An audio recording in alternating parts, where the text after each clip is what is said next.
श्री महासरस्वती नमः। ओम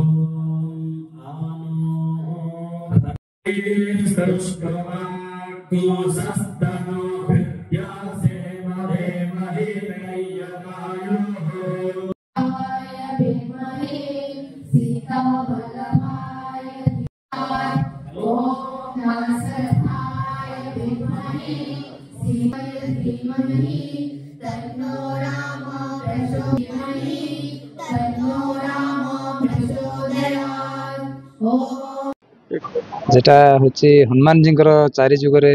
प्रताप अच्छी गोटे श्लोकटे मुझे कहबी मनोजवं मारुति तुल्य वेगं जितेन्द्रियं बुद्धिमतं वरिष्ठं वातात्मजं वानरयूथं मुख्यम श्रीरामदूतं शरणं प्रपद्ये।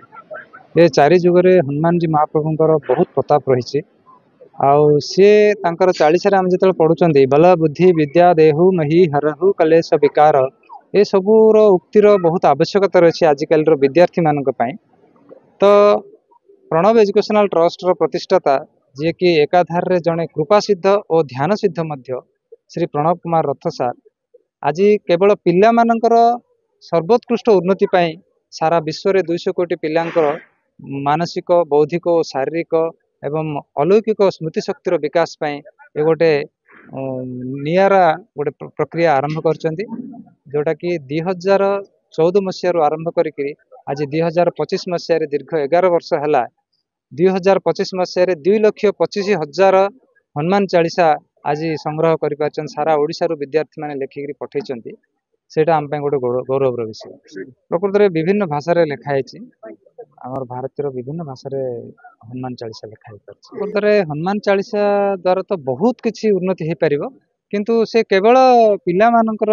उन्नति पाई बोली गोटे विश्वर गोटे विराट परिवर्तन करने पिला मानकर ही उन्नतिर आवश्यकता बोली से जेहेतु अनुभव करछंदी से वर्तमान एटा बहुत गुड़े प्रक्रिया करिछंदी किंतु मुख्यतः हनुमान जी चालीसा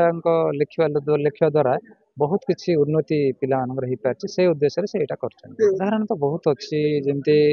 आमे चालीसा जतले पाठ करूछंदी सेतेबेले मनटा चालीसा पढ़ुथिबे किंतु मनटा एपट सेपट होता होची किंतु जदि जेतेबेले जने चालीसा लेखुचंदी तो ता मनटा सेठी ही एकाग्र रहउची जो एकाग्र करियार जो प्रक्रियाटा भितर एटा होची गोटे मुख्य प्रक्रिया जे चालीसा जेतेबेले लेखा जाए सेतेबेले मनटा केबे हेले चंचलित न हुए आउ से एकाग्र हुए जेहेतु एकाग्र प्रक्रियाटा से करूचंदी तो यहाँ गोटे हूँ सब गोटे उत्कृष्ट आज कार्यक्रम रे जेहेतु आज आमर प्रणव एजुकेशनल ट्रस्ट प्रतिष्ठा दिवस तेणु आज जो 2,25,000 हनुमान चालीसा उन्मोचन करागला से आमर श्री गुरु गायत्री 1008 थर पिला पाठ कर वेद पाठ माने श्री राम गायत्री 11 थर एवं हनुमान चालीसा 11 थर पाठ समस्त कर जो पिला भीतर जो इनोवेशन दिया सेटा तो बहुत गुरुत्वपूर्ण है। बिना आध्यात्मिकतार आजिकल आपण प्रगति करें दुर्लभ जिनस माने आमर ऐतिह्य सब जिनस थिला अतीत कालक्रम आम भूली जाइए तेणु तार जो रिनोवेशन करामर रथर जो प्रचेषा बहुत प्रशंसनीय। आध्यात्मिक हनुमान मुख्य जिनस है दास्य भक्ति भक्ति दास्य भक्ति से श्रेष्ठ तेणु भक्ति बिना आजिकल किसी ना भक्ति ही ज्ञानर कारण भक्तिर अनुशीलन कले ही आप ज्ञान लाभ करें तेणु आम गुरुदेव ठाकुर निगमानंद से कथा कहते भक्ति पथरे ज्ञान लाभ कर शंकर मत गौरांग पथ पिला तो चमत्कार उन्नति हो लक्ष्य करा भविष्य निश्चय ये आमर वर्तमान जागृतिर समय आसी हिंदू धर्म जागृत होची वर्तमान